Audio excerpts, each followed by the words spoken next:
This is Todd Chrisley, fresh out of jail. Shout out to Fox 4 Dallas Fort Worth for this.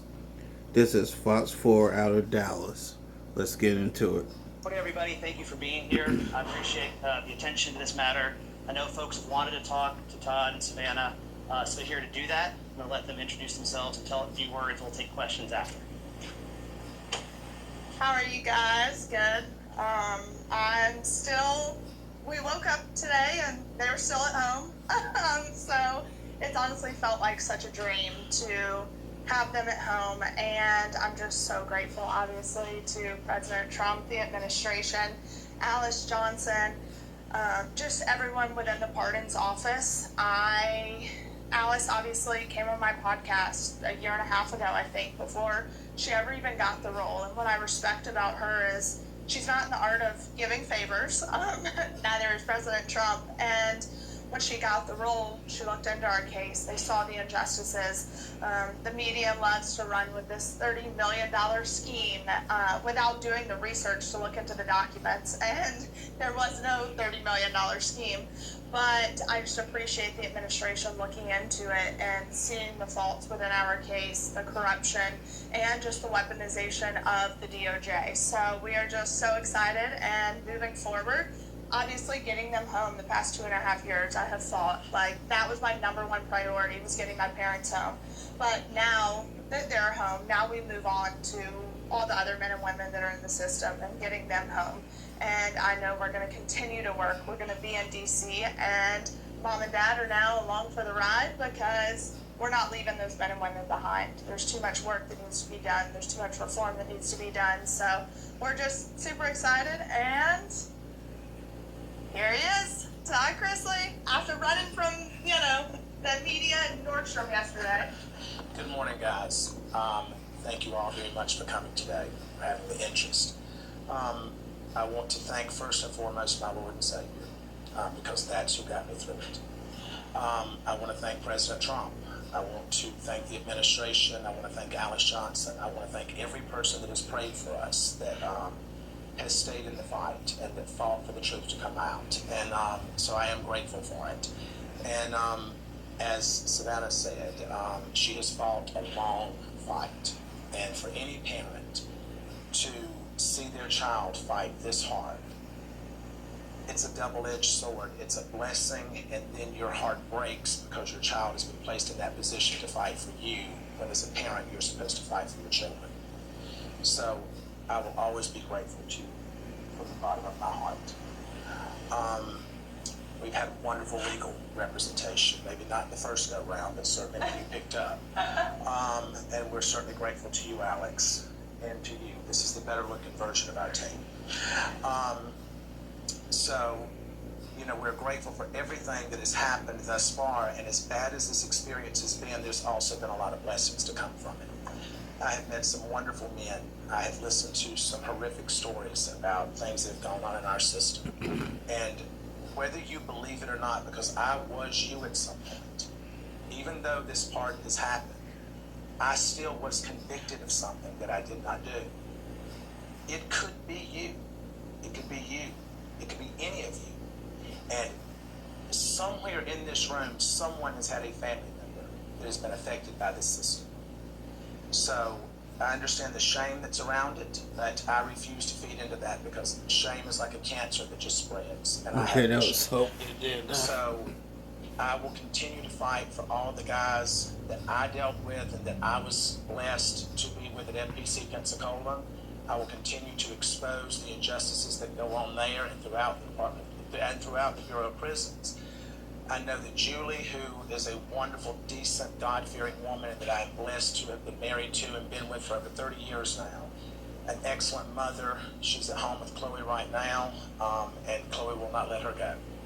So we're blessed to have our family back, and we're blessed to be coming back to television, because we do have a much bigger story to tell now than we ever have. So I thank each and every one of you. Wrap it up with some questions. I'll start here. Todd and Savannah, what was the reunion like first night today, you family? And the second part of that is, Todd, the fans have been really talking about your physical transformation. Yeah, I call it the VOP glow.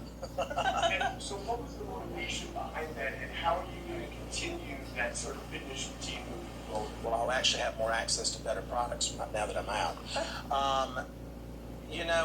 I think that I had nothing to do other than to read and to work out. And so I worked out every morning at 10:45 until 12 with my buddies there, and I read, and my walk with Christ became deeper. And I talked to my daughter every day, to Chase, to Grayson, and I was able to email with Julie every day. And so I think that for me, I haven't had the same effects that so many people leaving the prison system have had. So I'm grateful for that. Or maybe it's just all the residual Botox that never wore off. Hey, Was the reunion like the first night? yes, I think for me, obviously, I went to pick up my dad. And when he walked out, it was just such an overwhelming feeling because the last time I was there, I was dropping him off and watching him walk away. So I think watching him walk towards me, I was an absolute disaster. And we left there and it was amazing. And I FaceTimed my friend Margot, who works within the administration, and she goes, "Hold on a second." She was like, "I'm here with the president." And we got to FaceTime the president. And it was a full circle moment. I think that it was, as Savannah said, she and Nick dropped me off there, and then you picked me up. I don't even know that I felt like that it was real at that moment.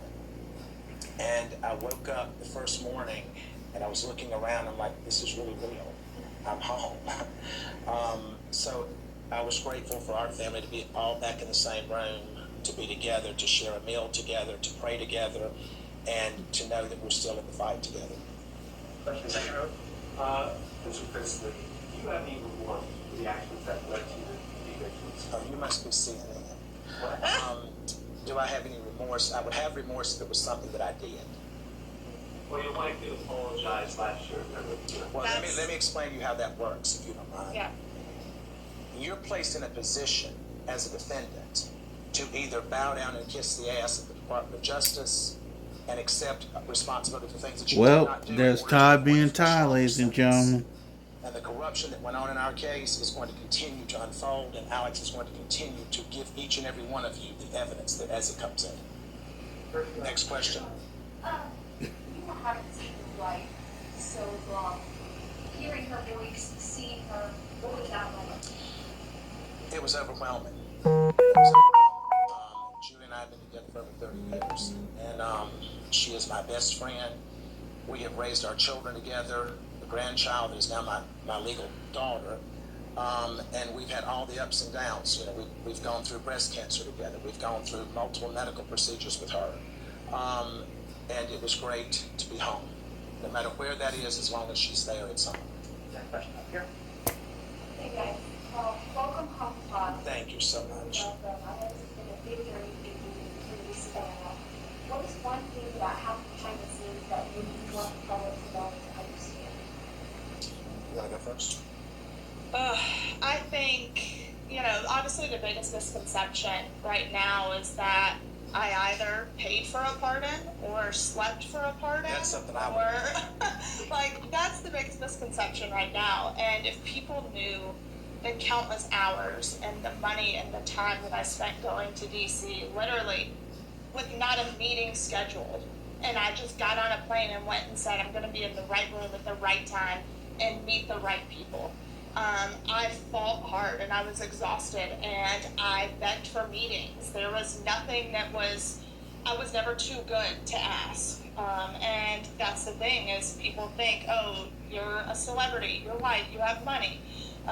That we got an upper hand and we didn't. I had to fight and I was relentless and that's how it happened. Finally, people listened. So for me, that would be something that people just don't quite understand. I think for me, watching it all unfold and listening to what she said was coming up next, and just being consumed with pride while at the same time knowing that this is a long shot because so many people are told no.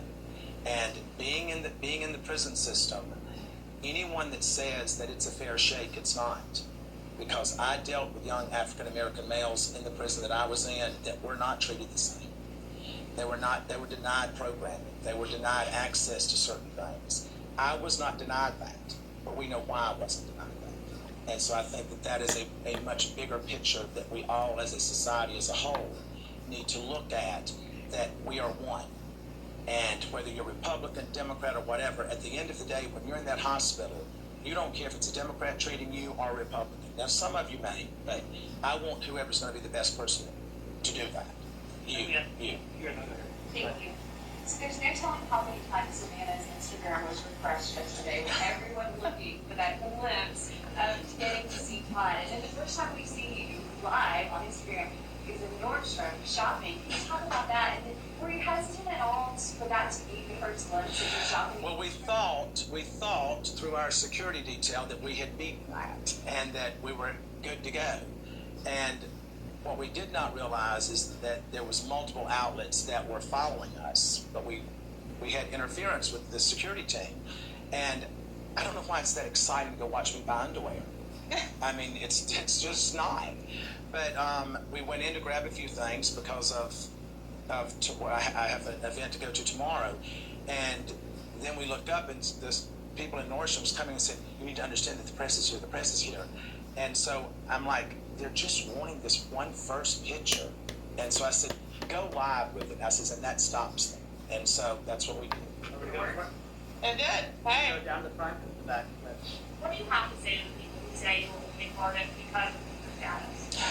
I understand it. I understand it. That's not something that you can look at and say, well, that had nothing to do with it. I don't know if it did or if it didn't, because I wasn't involved in the process. But what I can tell you is that I believe in our President of the United States, and I believe in his commitment. When he created the First Step Act, that was to help incarcerated individuals. It was not adhered to by the Department of Justice. And the entire time during the Biden administration, it was not adhered to.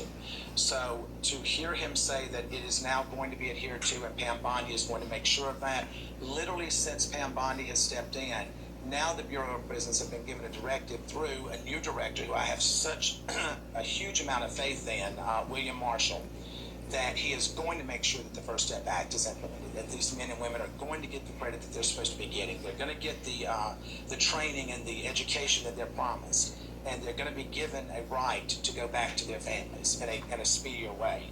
So I do understand that, and if that's the case, I don't know how to address the fact that if it is the case, but I'm grateful to God for whatever reason it was that we were able to obtain it. Victoria first. Hi, we know you've flown to the national area home for a few years, having home in Cutler. So what's your plans for potentially life here in Nashville? We do have future plans. Nashville will always hold a very special place in our heart.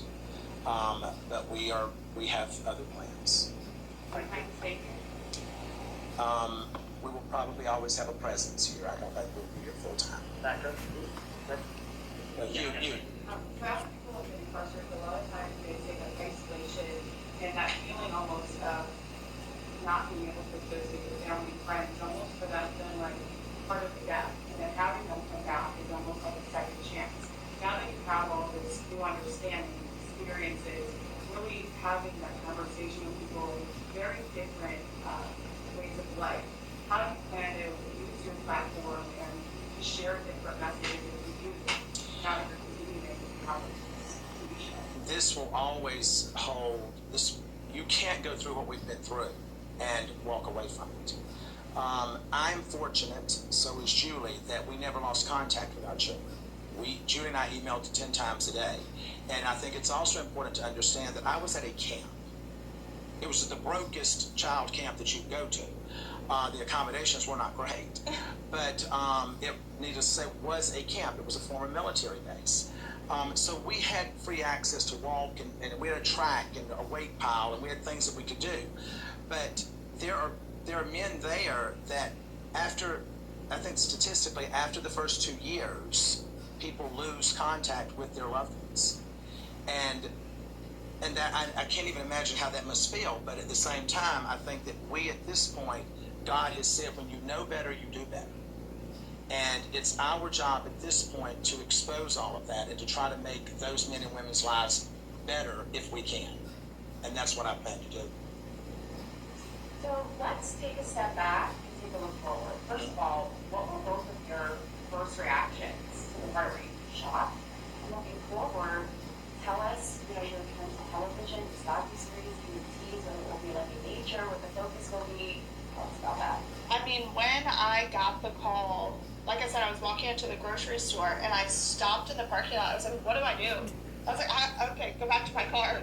And so I sat in my car and had that phone conversation that's online with President Trump. And I was in such shock. I really didn't know what to say. I started crying. Grayson was with me and we're like, oh my God, it's happening. It's happening. And I really don't even remember driving home. Like, I was in such shock. And I then was able to talk to my parents and tell them what had happened, but it had already kind of spread like wildfire because President Trump's team posted the video and tagged it Trump Knows Best, which, I loved. But it spread like wildfire. And when they called, they're like, is this really real? Oh my, like, it was so hard to believe that it was actually happening. I had a staff member that came to me and said, you've just been pardoned. And I just looked at him and he says, no, really, you've been pardoned, it's in the news. And so I walked up to call her and she said, it's true, it's true. So I remember walking back from the phone and just feeling numb, not really knowing. And then after about 10 minutes, all I could think about was the guys that I was leaving behind because I had made such wonderful relationships with those men. And when I left that day, there was only 317 men at our camp, but they were lined up shouting when I was walking out. And they were saying, don't leave, don't forget us, don't forget us. And my commitment is to them that I will never forget them.